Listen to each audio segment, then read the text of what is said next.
तुमने पहन के रखी है, ये मेरी कमाई का है, मैंने तुमको दिया है। चल पहले इसको उतार दे, उसके बाद तुम जाना नबी से मुलाकात करने के लिए।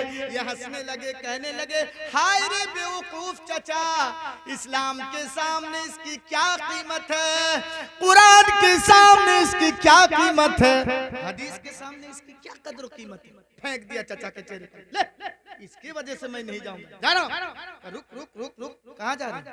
कहा जा रहा हूं। कहा ये कुर्ता देखे जो तुमने पहन के रखा है, ये कुर्ता कहाँ? कहा ये भी तो मैंने तुमको दी है, ये भी मेरी कमाई का है। चल पहले कुर्ता भी उतार। अब्दुल उज़्ज़ा ने कहा क्या बात कर रहे हैं चचा, एक बार बोल दीजिए ना। कुर्ता भी उतार के दे दिए। सुनो सुनो गड़बड़ेली वालों सुनो, कुर्ता भी उतार करके चचा को दे दिए। कहा ऐ चचा अब तो मैं जा रहा हूँ। रुक रुक, पूरे जिस्म के अंदर देख तो कोई चीज और है। कहाँ है? का क्या? का इज़ार है। इज़ार समझते हैं? इज़ार लुंगी, लुंगी लुंगी। कहा ये लुंगी है। कहा उसको भी उतार के दे दे। कहा चचा मैंने आपको बहुत काम कर दिया, फ्री में नहीं किया है, मैंने आपका काम कर दिया, आपने लुंगी दी है, मैंने आपका काम किया है, आपने कुर्ता दिया है। तो एक काम कीजिए चचा, मैं घर जा रहा हूँ, कपड़े बदल के आऊंगा, इस वाक्य को सुन करके जाइएगा, उसके बाद आप जाइएगा, मैं मना नहीं करूंगा। कहा चचा मैं घर जाऊंगा, वो कपड़े बदल के आऊंगा, आपकी दी हुई लुंगी मैं आपको दे दूंगा, आपकी लुंगी से भी मुझे नफरत है। लो, आप तो खुद इस्लाम कबूल नहीं करेंगे, मुझे भी मना कर रहे हैं, लुंगी तक छीन रहे हैं। अरे कलंक है ऐसे चचा के ऊपर। लो एक मोहलत दीजिए चचा, मैं घर जा रहा हूँ। कहा नहीं नहीं नहीं नहीं नहीं, घर तक जाने की तुमको मोहलत नहीं, आज कुछ सीख करके जाइए। आज मेरी तकरीर कुछ दूसरे टाइप की होगी, क्योंकि वो माहौल नहीं है। ये एक ऐसी किताब है कुरान मजीद कि जिसने भी इसको पढ़ा और दिल की गहराई से मुताला किया तो उनकी जिंदगी बदल गई। हम और आप जो कुरान सुनने आए हैं, तो यही कुरान बिल्कुल हूबहू यही कुरान सहाबा के दौर में भी ये कुरान थी। ये किताब सहाबा के दौर में भी थी, लेकिन सहाबाई किराम जब सुनते थे तो उनका ईमान ताजा हो जाता था। गौर करके एक एक बात को आप सुनेंगे। सहाबाई किराम जब सुनते थे तो उनका ईमान ताजा हो जाता था, और मक्के के काफिर, मदीने के काफिर, मूर्तियों को पूजने वाले, 360 मूर्तियों के सामने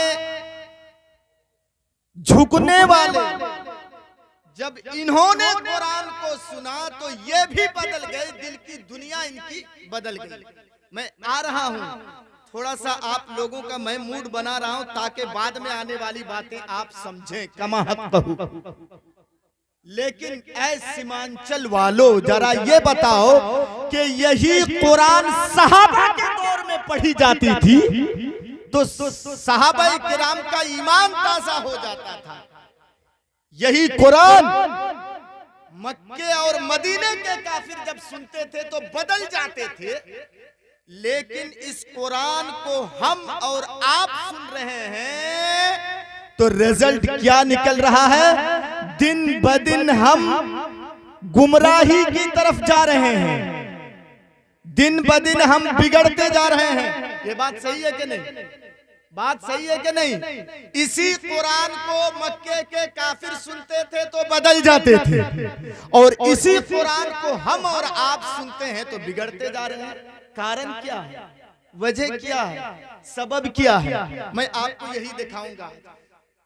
अच्छा बताइए, तो सीमांचल इलाके में हर कबीले, एक एक गांव, कबीला को अगर जोड़ा जाए तो कम से कम 150-200 जलसे होंगे, होते हैं कि नहीं?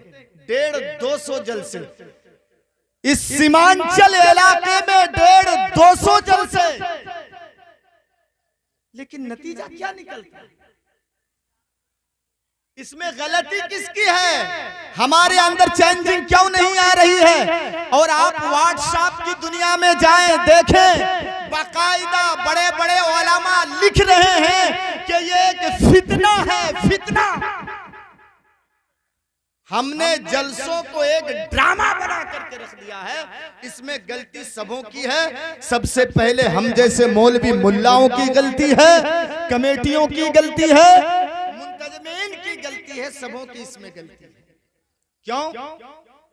अगर हम कुरान की बात करेंगे, हदीस की बात करेंगे तो आप उतने नहीं सुनेंगे, और हफवात बकने वाला कोई आ जाए, एक भी कुरान की आयत का तर्जुमा ना करे, एक भी हदीस पढ़ करके ना सुनाए, किस्से, कहानियां, शादी ब्याह की बातें, जानवरों के किस्से, कहानियां ये आपके सामने अगर बयान करे तो हंस हंस के मजा लेके आप सुनते हैं, और इसी से कुरान और हदीस की, हाँ बेशक ठीक कहा आपने, ये कुरान और हदीस की हम और आप बेइज्जती कर रहे हैं। कुरान और हदीस की गलती कहाँ है मैं दिखाऊं? जो आलामा तकरीर करने आते हैं उनके अंदर खुलूसियत नहीं है। एक एक मेरी बात को सुनिए। आज मेरी तकरीर कुछ दूसरे टाइप की होगी। खुलूसियत हमारे अंदर है नहीं।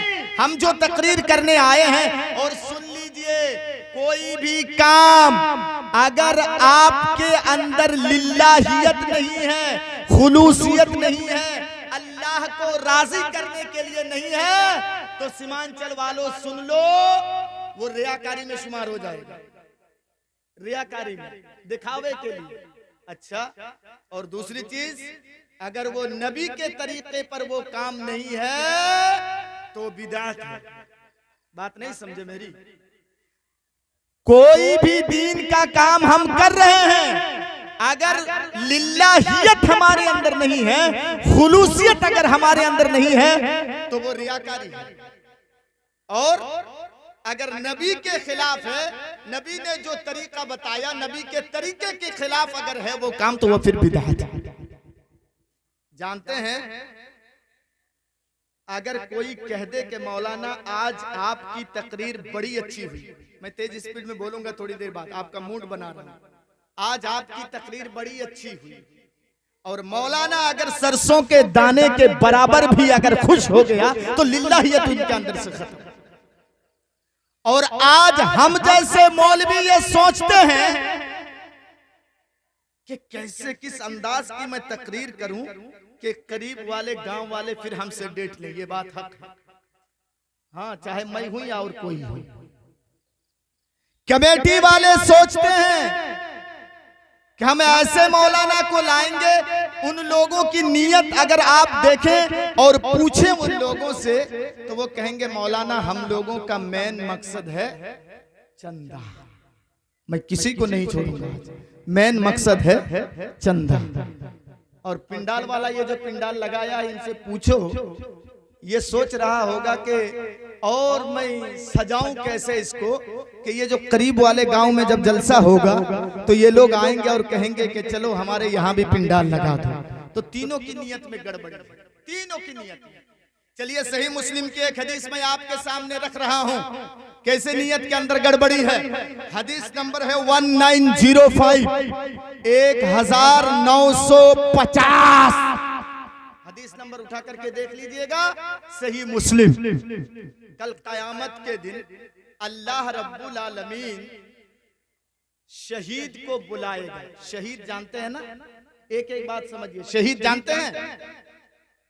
जो अल्लाह के रास्ते में शहीद हो गया, दुश्मनों से लड़ता हुआ शहीद हो गया, अल्लाह के रास्ते में अपनी जान उसने दे दी, अल्लाह रब्बुल आलमीन कयामत के दिन उसको बुलाएगा और बुलाने के बाद अल्लाह पूछेगा, अब उनको जो नियामतें दी थी अल्लाह ने, वो नियामतें याद कराएगा। देखो हमने तुमको ये दिया था, ये दिया था, ये दिया था, ये बंदा इकरार करेगा, हाँ अल्लाह देने वाला तो तू ही है, अल्लाह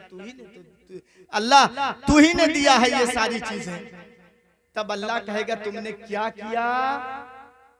तो वो जवाब देगा, अल्लाह मैंने तेरे रास्ते में जिहाद किया, यहां तक के मैंने दुश्मनों को मारा, काटा, जहन्नम में पहुंचा दिया, और अल्लाह मैं खुद भी शहीद हो गया, कट गया, शहीद हो गया। अल्लाह रब्बुल आलमीन कहेगा कज़ब्ता, ऐ शहीद तूने झूठ बोला। ये इंसान कितना बेईमान है जो 60 साल तक जिस अल्लाह ने उसको खिलाया, 60 साल तक जिस अल्लाह ने उसको पिलाया, 60 साल तक जिस अल्लाह ने उनको बोलने की ताकत दी, सुनने की ताकत दी, देखने की ताकत दी, चलने फिरने की ताकत दी, जिस अल्लाह ने उनको पाला पोसा बड़ा किया, यही बेईमान इंसान कल कयामत के दिन अल्लाह के सामने झूठ बोलेगा। ये बेईमान इंसान, अल्लाह कहेगा तुमने झूठ बोला, तुमने तो ये काम इसलिए किया था ताकि लोग तुझे बहादुर कहें। हाँ, अरे कितना बहादुर है, देखो 10 काफिरों को इसने कत्ल कर दिया और दुनिया में लोगों ने तुझको बहादुर कहा भी। चल चल भाग यहाँ से, तेरे लिए कोई जगह नहीं है यहाँ। ऐ फरिश्तों, और घिसेट करके जहन्नम में इसको फेंक दो। किसको? शहीद को।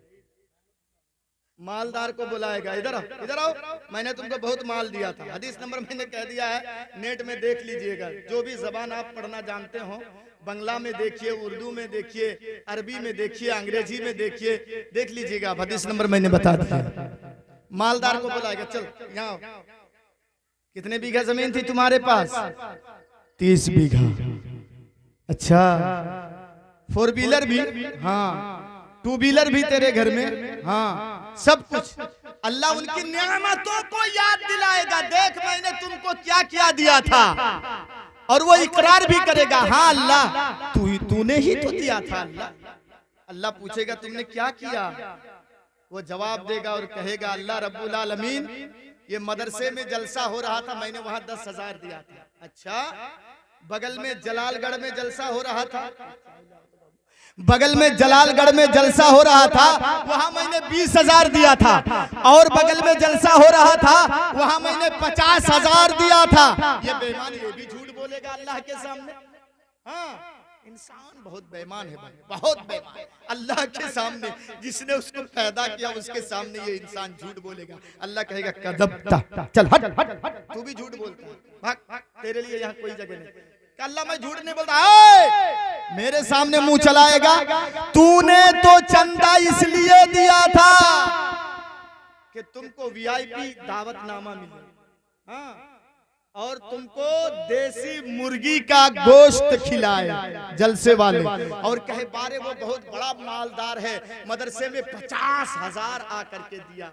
दुनिया में लोगों ने तुमको मालदार कहा, जो तेरी ख्वाहिश थी वो तेरी ख्वाहिश पूरी हो गई, चल भाग भाग, यहाँ तेरे लिए कोई जगह नहीं है, उसको में ऐसे फेंक दिया जाएगा। मैंने कहा आज मेरी तकरीर कुछ दूसरे टाइप की हो, और आखिर में 2 आदमी हो गए। अब आखिर में अल्लाह किनको बुलाएगा? मौलवी को। है मौलवी, हाँ इधर आओ मौलवी, तू तो कारी था दुनिया में ना, तू तो आलिम था दुनिया में ना। कहेगा हाँ अल्लाह, वो भी अपनी नियामतों को याद करेगा, अल्लाह याद दिलाएगा, और नियामतों को याद करने के बाद अल्लाह कहेगा तुमने क्या किया? वो कहेगा मैंने खुद इल्म सीखा, दूसरों को सिखाया, मैं तो कुरान पढ़ता था, ये करता था, वो करता था। ये बेईमान भी झूठ बोलेगा अली, ये बेईमान भी झूठ बोलेगा। अल्लाह कहेगा कज़ब्ता, तुमने भी झूठ बोला। तू तो दुनिया में कुरान इसलिए पढ़ता था कि लोग तुझे कारी कहें, लोग तुझे बड़का मौलाना कहें कि ये हमारे गांव के सबसे बड़े आलिम हैं, मुफ्ती हैं, फतवा देते हैं, ये बड़े आलिम हैं और दुनिया में जो तेरी ख्वाहिश थी ना वो पूरी हो गई। अरे तेरे गांव वाले तुझको बड़े आलिम मानते थे, अरे तुझको मुफ्ती कहते थे। हाँ चलो तुमने भी झूठ बोला, चलो इसको भी पकड़ करके जहन्नम में फेंक दिया जाएगा। क्यों? नीयत इन लोगों की सही नहीं थी। एक चीज मैं बता दूं आपको, ये जलसे करा करके दीन का तो कुछ फायदा होता नहीं है, तो थोड़ा बहुत मदारिस और इस मसाजिद को फायदा हो जाता है। मदरसे वालों को मस्जिद के नाम पर जलसा कर रहे हैं, मस्जिद का फायदा हो जाता है, मदरसे का फायदा हो जाता है। लेकिन अगर आप कहें कि दीन का फायदा हो जाता, ये तो बराए नाम के हैं, नहीं कोई फायदा नहीं। नबी के जमाने में सुनिएगा, अल्लाह के नबी ने ये, आप लोग शायद 7 बजे से प्रोग्राम शुरू किए हैं ना, 7 बजे से प्रोग्राम शुरू किए हैं, 8, 9, 10, 11, 12, 1, 2 बजने जा रहा है। 7 घंटा, कितने?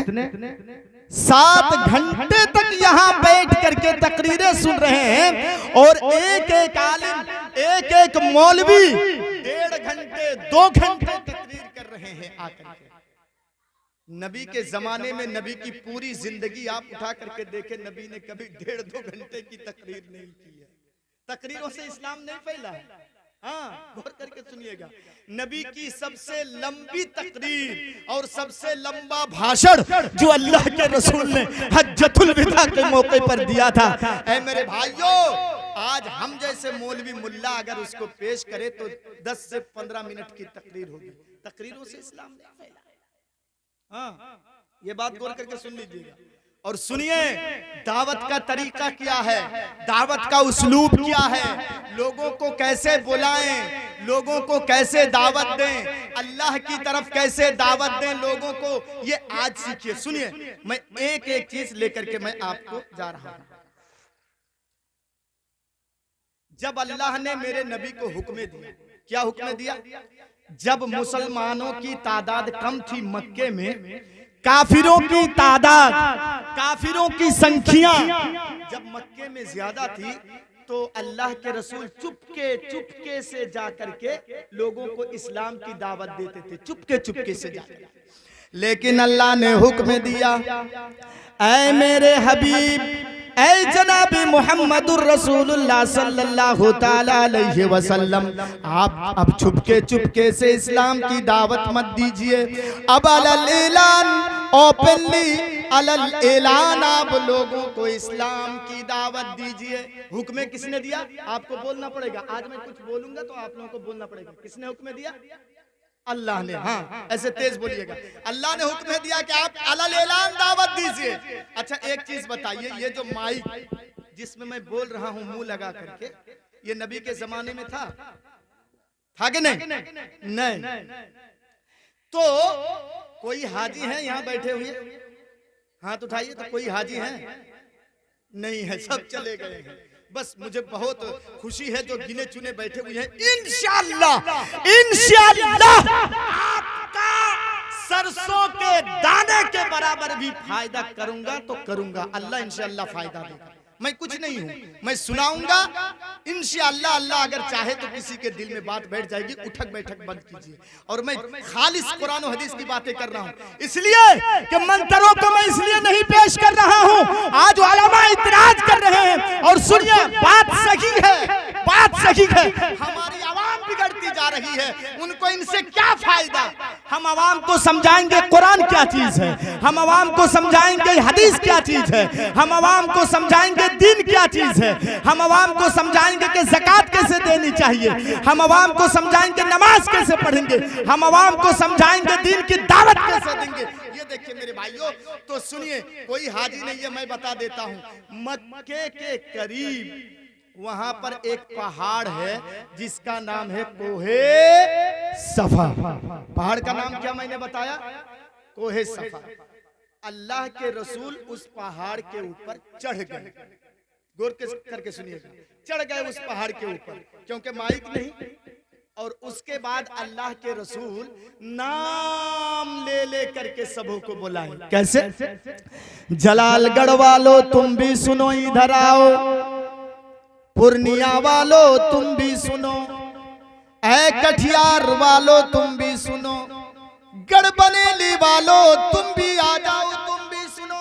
मैं एक मिसाल दे रहा हूं, उस वक्त जो कबीले के नाम थे वो नाम ले लेकर के अल्लाह के रसूल बुलाए। और एक चीज बताने भूल गया, उस पहाड़ पर जल्दी कोई चढ़ता नहीं था, ये गौर करके सुनिएगा, कोई जल्दी चढ़ता नहीं था। लेकिन जब कोई चढ़ जाए तो यह इस बात की दलील होती थी कि कोई इंपॉर्टेंट बात जरूर है, कोई खास बात चढ़ के उस पहाड़ में ऐलान करते थे लोग।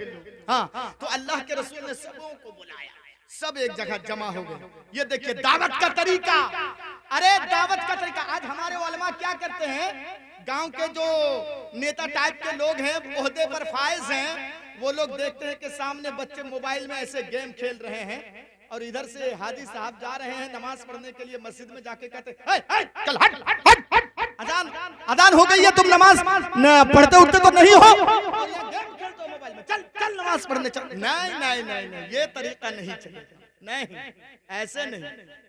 कुछ बच्चे बैठ के गपास्टिक कर रहे हैं, सरदार जी डंडा लेके आए हैं, चल नमाज पढ़ने, नहीं ये तरीका नहीं है। दावत का उस्लूब देखिए। जब सब लोग जमा हो गए, अल्लाह के रसूल ने फरमाया, ऐ फुला कबीले वालों तुम भी तो हाजिर हो, ऐ फुला कबीले वालों तुम भी हाजिर हो, ऐ फुला कबीले वालों तुम भी यहाँ मौजूद हो। सुनो, मैं ऊंची जगह पर खड़ा हूँ, पहाड़ ऊंची जगह पर है, मैं ऊंची जगह पर खड़ा हूँ, तुम नीचे बैठे हुए हो। जो चीज हमको दिखाई दे रही है वो तुमको दिखाई नहीं दे रही है कि नहीं? स्टेज के पीछे आप लोगों को दिखाई दे रही है, क्या है नहीं है? दे रही है, बोले नहीं। तो अल्लाह के रसूल ने कहा तुम तो देख नहीं पाते। सुनो, अगर मैं ये कहूं कि एक लश्कर है, देखिए तलवार, तीर तलवार लेके एक लश्कर है पीछे, जो आधी रात गुजरने के बाद तुम्हारे ऊपर हमला कर देगा, तो तुम लोग मुझे सच मानोगे? ये दावत है, दावत नहीं है ना? ये दावत दे रहे हैं नमाज की बात आई, अरे बोलिए नमाज की बात आई नहीं, रोजे की बात आई नहीं, हज की बात आई नहीं, ज़कात की बात आई नहीं। अरे तरीका सीखिए, तरीका कैसे दावत दी जाती है। पहले दिल में उतरने का तरीका सीखिए। जिसको आप दावत दे रहे हैं, पहले उसको थोड़ा इम्तिहान लेकर के देखिए कि मैं जो बात कहूंगा वो एक्सेप्ट करेगा कि नहीं। हाँ, मैं जो बात कहूंगा बाद में वो मेरी बात को मानेगा कि नहीं। उसके दिल में पहले घर बनाइए, जगह बनाइए, उसके बाद आप उसको इस्लाम की दावत दीजिए, कुरान की दावत दीजिए, हदीस की दावत दीजिए। तो नबी ने जब कहा कि लश्कर है पीछे, तो तुम लोग मुझे सच मानोगे? हालांकि अल्लाह के रसूल ने यह भी कह दिया कि कोई लश्कर है नहीं, लेकिन अगर मोहम्मद कहे, अगर मैं कहूं मोहम्मद हूं, मैं अल्लाह का रसूल हूं, अगर मैं कहूं तो तुम लोग मेरी बात को मानोगे? तो सबों ने कहा ऐ अल्लाह के रसूल। उस वक्त नबी अकरम की उम्र कितनी थी? 40 साल। कितनी उम्र थी? 40 साल, 40 इयर्स। सब लोगों ने कहा ऐ अल्लाह के रसूल, 40 साल हम आपके साथ उठे हैं, 40 साल तक हम आपके साथ बैठे हैं, 40 साल तक हमने आपके साथ खाना खाया है, बाजार भी गए हैं, हमने कभी आपको झूठ बोलते हुए नहीं देखा है, हमने आपको कभी धोखाबाजी करते हुए नहीं देखा है, हमने कभी आपको झूठ बोलते हुए नहीं देखा है। नबी की बात को मान लिए कि नहीं? देखिए, रसूल तो मान नहीं रहे, नबी मान नहीं रहे, लेकिन नबी जो बात कह रहे हैं उस बात की वो लोग तस्दीक कर रहे हैं। अल्लाह अकबर, क्या माहौल बनाया था अल्लाह के रसूल। हम लोग बैंक में अपने पैसे रखते हैं कि नहीं? बैंक में रखते हैं ना, क्यों? वहाँ हिफाजत से जब जरूरत पड़ेगी हम जाएंगे, 5,000 लेके आ जाएंगे, 10,000 उठा के लेके आ जाएंगे, 40,000 उठा के लेके आ जाएंगे, अमानत है बैंक में। उस जमाने में बैंक जनाब मोहम्मदुर रसूलुल्लाह को लोग बनाए थे, मुसलमान नहीं थे लेकिन अपनी अमानतें रखते थे नबी के पास। अल्लाह के रसूल ये रख दीजिए आपके पास, ये रख दीजिए अल्लाह के रसूल आपके पास। देखते हैं जब सबों ने कहा कि आप झूठ नहीं बोलते हैं, अल्लाह के रसूल समझ गए कि आप जो बोलूंगा ये एक्सेप्ट करेंगे। मेरी बात समझ में आ रही है? अरे तकरीर अच्छी लग रही है कि नहीं? हाँ जी ठीक है, सुनिए। अल्लाह के रसूल समझ गए कि अब जो बोलूंगा ये एक्सेप्ट करेंगे, मान लेंगे मेरी बात। अब अल्लाह के रसूल क्या बोल रहे हैं, सुनो सुनो। नबी ने कहा, ऐ लोगो, जैसा कि तुमने कहा कि मैं झूठ नहीं बोलता हूं, तो ऐ लोगो, जब मैं इंसान के मामले में, जब मैं मनुष्य के मामले में, जब मैं बंदों के मामले में झूठ नहीं बोलता हूं, तो अल्लाह के बारे में मैं कैसे झूठ बोलूंगा, कैसे झूठ बोलूंगा। ऐ लोगो, अल्लाह ने मुझको नबी बनाकर भेजा है। गारे हिरा में कुरान की आयतें, इक़रा बिस्मि रब्बिकल्लज़ी खलक़, खलक़ल इंसान मिन अलक़, ये कुरान की चंद आयतें मेरे ऊपर नाजिल हुई हैं। अल्लाह ने मुझको नबी बनाया है, अल्लाह ने मुझको रसूल बनाया है। लिहाजा ए कटिहार वालों एक काम करो, ए गढ़बनेली वालों एक काम करो, ए कस्बा वालों एक काम करो, ए जलालगढ़ वालों एक काम करो। क्या एक काम? क़ूलू ला इलाहा इल्लल्लाह, ला इलाहा इल्लल्लाह पढ़ लो ना एक बार। क्या फायदा होगा इससे मालूम है? दो फायदे। तुफलिहू, एक तुम कामयाब हो जाओगे, नंबर दो तुम लकुल अरब वल अजम, अरब के भी मालिक बन जाओगे, अजम के भी मालिक बन जाओगे। एक काम करो, ला इलाहा इल्लल्लाह पढ़ लो, ये है दावत। अब दावत दी ना अल्लाह के रसूल। जब अल्लाह के रसूल ने कहा कि ला इलाहा इल्लल्लाह पढ़ लो, तो अब कोई सर उठा के नहीं बोल रहा कि ए मोहम्मद झूठ बोल रहा है, कोई नहीं कह रहा। क्यों क्यों बोलिए तो, क्यों नहीं कह रहे हैं? क्यों नहीं? अब पहले जो कह दिए कि आप झूठ नहीं बोलते हैं, पहले लोगों ने इकरार किया कि अल्लाह के रसूल आप झूठ नहीं बोलते हैं, जब पहले ही कह दिए तो बाद में आप किसी की हिम्मत नहीं हो रही है क्या मोहम्मद आप झूठ बोल रहे हैं सल्लल्लाहु अलैहि वसल्लम, किसी की हिम्मत नहीं हो रही है। जब किसी की हिम्मत नहीं हुई तो जानते हैं ना, इस घर को आग लग गई घर के चिराग से। जब किसी ने जवाब नहीं दिया तो नबी का अपना सगा चचा, नाम मालूम है आप लोगों को? नाम मालूम है? अबू लहब। नबी का अपना सगा चचा खड़ा होता है और कहता है, ए मोहम्मद, क्या तूने इसीलिए बुलाया था? तू बर्बाद हो जा, हलाक हो जा, तेरे दोनों हाथ बर्बाद हो जाए, तू हलाक हो जा। क्या तुमने हम लोगों को इसीलिए यहाँ पर बुलाया था? हा?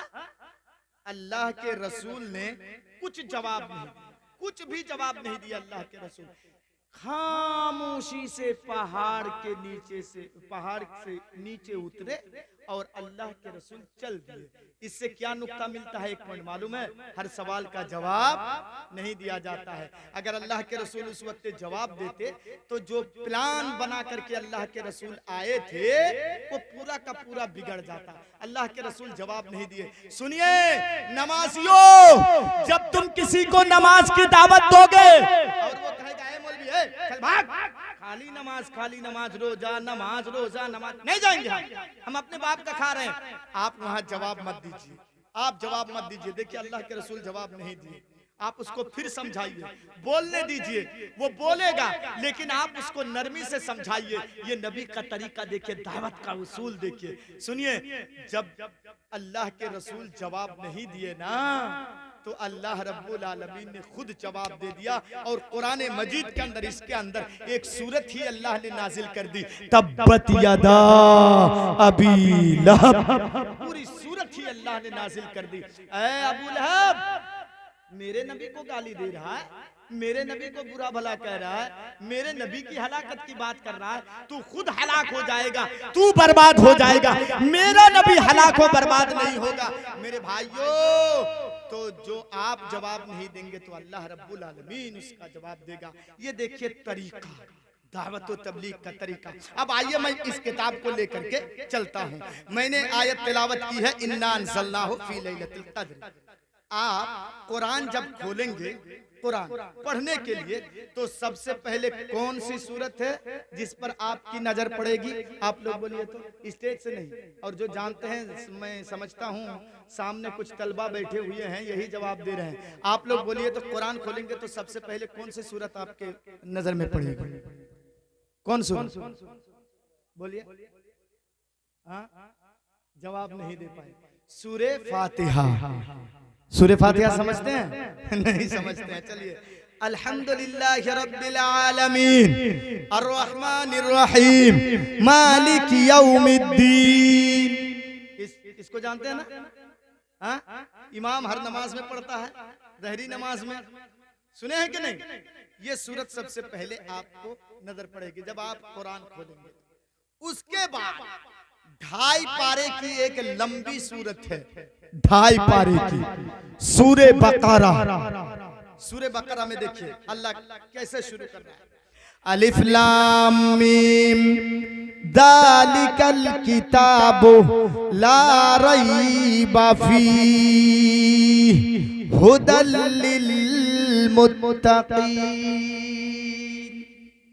अलिफ लाम मीम, इसका कोई भी तर्जुमा नहीं कर पाएगा। बड़े बड़े मुफस्सिर जो गुजरे हैं, अलिफ लाम मीम लिखने के बाद वो लिख दिए हैं कि इससे क्या मुराद है अल्लाह रब्बुल आलमीन ही बेहतर जानता है।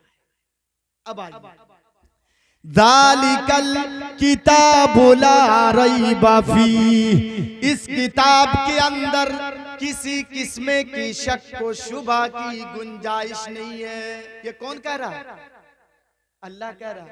पहले ही अल्लाह बता दे रहा है, ऐ बंदे कुरान तुम पढ़ोगे, ऐ बंदे सुन ले, सबसे पहले तेरे दिल में ये यकीन होना चाहिए, सबसे पहले तेरा ये ईमान होना चाहिए कि इस कुरान के अंदर शक व शुबा की कोई गुंजाइश नहीं है। शक की कोई बात है ही नहीं इसमें। अच्छा, मौत की बात कुरान में है कि नहीं? है ना? मौत की बात कुरान में है कि नहीं? अच्छा बताइए तो, मुसलमानों को छोड़ करके जितने दूसरे धर्म के लोग हैं उनसे पूछिए कि मौत आएगी कि नहीं, तो वो क्या जवाब देंगे? बोलिए, क्या जवाब देंगे? आएगी, मौत आएगी, इसमें कोई शुबा है ही नहीं। एक ना एक दिन मौत आएगी। अच्छा, लेकिन जिसने शक किया, अरब के काफिर शक करते थे इस कुरान के ऊपर, जानते हैं? अरब के जो काफिर थे वो शक करते थे और कहते थे हमें तो डाउट हो रहा है कि ये मोहम्मद और उसके साथी बना करके लाके हमारे पास पेश करते हैं और कहते हैं अल्लाह की तरफ से है। ये कौन कहते थे? कौन कहते थे? मक्के के काफिर। तो जिन लोगों ने शक किया, जिन लोगों को ये डाउट हुआ कि ये अल्लाह का कलाम नहीं है, तो कुरान ने उसको चैलेंज दिया। हाँ, कुरान ने उनको चैलेंज दिया, ऐ मक्के के लोगों, वाइन कुंतुम फी रैबिम मिम्मा नज़्ज़लना। एक एक कुरान की आयत सुनिए। मैं सुन रहा था इससे पहले, कुरान की आयत नहीं पढ़ी जा रही थी, नहीं पढ़ी जा रही थी। हाँ, मौलाना तौहीद साहब अभी तकरीर की, वो बड़ी अच्छी तकरीर की। उससे पहले आप देखिए, इधर उधर की बातें, इधर उधर की बातें नहीं। सुनिए, जिसने भी कुरान के ऊपर शक किया, वइन कुंतुम फी रैबिम मिम्मा नज़्ज़लना अला अब्दिना फअतू बिसूरतिम मिन मिथलिही। कुरान ने चैलेंज कर दिया, ऐ मक्के के लोगों, तुम लोगों को अगर ये डाउट हो रहा है, तुम लोगों को अगर ये शक हो रहा है कि ये कुरान मोहम्मद और उसके साथियों ने बना लिया है, तो सुनो, वाइन कुंतुम फी रैबिम मिम्मा नज़्ज़लना अला अब्दिना, हमने अपने बंदे मोहम्मद पर जो कुरान नाज़िल किया है, अगर तुमको शक हो रहा है तो फअतू बिसूरति, तुम भी तो एक इंसान हो, जैसे मेरा नबी इंसान है। मेरा नबी अगर बना के ला सकता है, मेरा नबी अगर लिख के ला सकता है, बना के ला सकता है ये कुरान, तो तुम भी तो इंसान हो। चलो तुम भी बना के दिखा। और उलमा स्टेज में बैठे हैं, बेसूरत निहा नकेरा है, खास नहीं है कि सूरे बकरा जैसे 2.5 पारे वाली सूरत ले आओ। हा? एक छोटी ही सूरत तुम बना करके दिखाओ ना। अरब के लोग बड़े माहिर थे अरबी बोलने में। हाँ, एक सूरत थी। अरे जानते हैं, मैं आपको बता दूं और इंटरेस्ट के लिए, खाना काबा जो है, खाना काबा उसके दीवार पर के लिख देते थे। एक शायर आता था, एक शेर लिख करके चला जाता था, दूसरा मुकाबला करते थे, मुकाबला हार जीत। दूसरा शायर आता था और नीचे एक शेर लिख करके वो चला जाता था। वो देखा जाता था कि ये तो हार गया, ये जीत गया। तो कुरान की एक आया, ये एक सूरा, इन्ना आतैना कल कौसर फसल्लि लिरब्बिका वन्हर इन्ना शानियका हुवल अबतर। जब इसको लिख दिया गया तो सब नीचे पड़ गए, कोई जवाब नहीं दे पाए। क्यों? ये अल्लाह रब्बुल आलमीन का कलाम है, किसी इंसान का कलाम नहीं है। इसके बोलने का तरीका देखिए, अल्लाहु अकबर। बात करने का कुरान का जो तरीका है, अल्लाहु अकबर, कोई इंसान ऐसे बात कर ही नहीं सकता। सुभान अल्लाह। आप सूरह कारिया पढ़े हैं ना? हाँ? उसमें क्या है? फअम्मा मन तक़ुलत मवाज़ीनुहु फहुवा फ़ी ईशतिर रादिया। उससे पहले है, हाँ? जिसके वजन का पल्ला भारी होगा उसको, वो जन्नत में जाएगा। नेकी को तौला जाएगा कि नहीं? कुरान की इस आयत से पता चलता है, हम जो नमाज पढ़ रहे हैं, हम जो रोजा रख रहे हैं, हम जो ज़कात दे रहे हैं, हम जो हज कर रहे हैं, हम किसी को हेल्प कर रहे हैं, तो अल्लाह जो कयामत के दिन बदला देगा तो गिन करके नहीं देगा कि ए अब्दुल रहमान, तुमने 20 नेकी, ये 20 अच्छे काम किए थे, चल चल 20 नेकी ले ले। नहीं, अल्लाह गिन के नहीं देगा। जानते हैं, एक होता है तखमीना। आप मालदा के फरक्का कलिया चक इलाके में चले जाइए, वो लोग आम और लीची का कारोबार करते हैं। जब आम लीची पक के तैयार हो जाता है तो बेचते हैं, एक आइडिया लगाते हैं, हाँ इसमें इतने दरख्त हैं, चलो 2 लाख में बेच दो, 2 लाख में। ये एक तखमीना, एक आइडिया लगा। आप केला खरीदने जाएंगे दुकान में, कहेंगे भाई कितने रुपये दर्जन है? कहेंगे वो 30 रुपये दर्जन।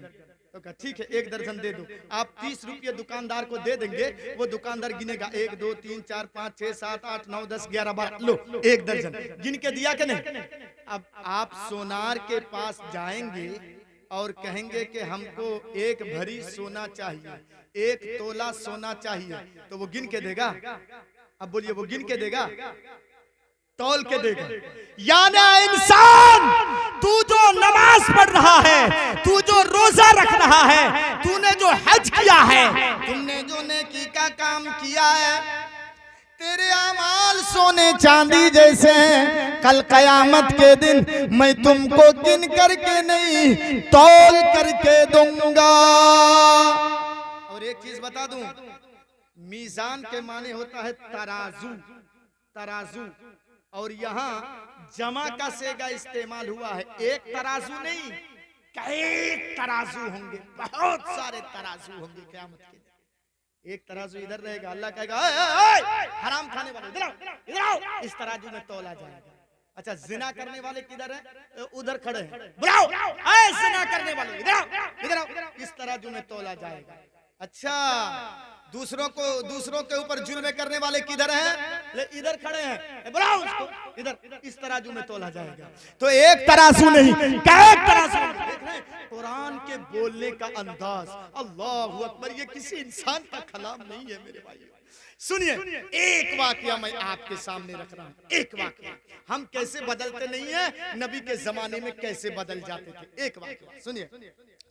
नबी के जमाने में सहाबाए किराम बकरियां चरा रहे हैं, कुरान भी गुनगुना रहे हैं। सुनिए मेरे भाइयों, अब्दुल उज़्ज़ा एक शख्स का नाम है, इन्होंने एक मर्तबा कुरान को सुना, दिल की दुनिया इनकी बदल गई। देखिए कुरान सुनने के बाद कैसे बदलते हैं लोग, हम और आप कैसे नहीं बदलते हैं। मैंने शुरू में हजरत जी से पूछा, सीमांचल के इलाकों में तकरीबन 150-200 जलसे होते हैं, नमाजी तैयार नहीं होते हैं, अच्छे लोग तैयार नहीं होते हैं। देखिए नबी के जमाने में एक मर्तबा इन्होंने कुरान को सुना, दिल की दुनिया इनकी बदल गई। ये कलमा पढ़ कर के मुसलमान हो गए, मुसलमान हो गए एक मर्तबा सुनने के बाद। इनका बाप दुनिया में मौजूद नहीं था, चचा की किफालत में थे।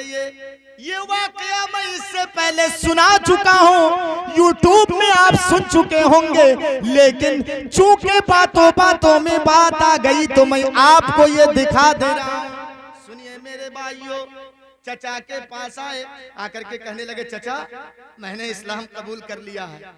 कहा अच्छा, मेरी परमिशन के बगैर तुमने इस्लाम कबूल कर लिया? कहा चाचा क्या बात है, आपकी परमिशन की क्या जरूरत है? कहा अच्छा, खाते मेरे घर में हो, रहते मेरे घर में हो, सोते मेरे घर में हो, कपड़ा मेरा दिया हुआ पहनते हो, हाँ? और तुम इस्लाम कबूल करोगे तो मुझसे परमिशन नहीं लोगे? कहा अच्छा, मैं अपने आप का मालिक हूँ, आपसे क्यों मैं परमिशन लूं? कहा अच्छा, इस्लाम कबूल तुमने कर लिया? कहा क्या ख्वाहिश है तुम्हारी? कहा अब ये कुरान जिसके पास नाजिल हुआ है उनके पास मैं जाना चाहता हूँ। अल्लाहु अकबर, तमन्ना देखिए, कुरान जिसके पास नाजिल हुआ है। कहा अच्छा, बड़ी अच्छी ख्वाहिश है तुम्हारी। सुनो ए भतीजे सुन, तू नबी के पास जाना चाहता है, इनडायरेक्ट क्यों बोलता है, डायरेक्ट बोल दे मैं मोहम्मद के पास जाना चाहता हूँ सल्लल्लाहु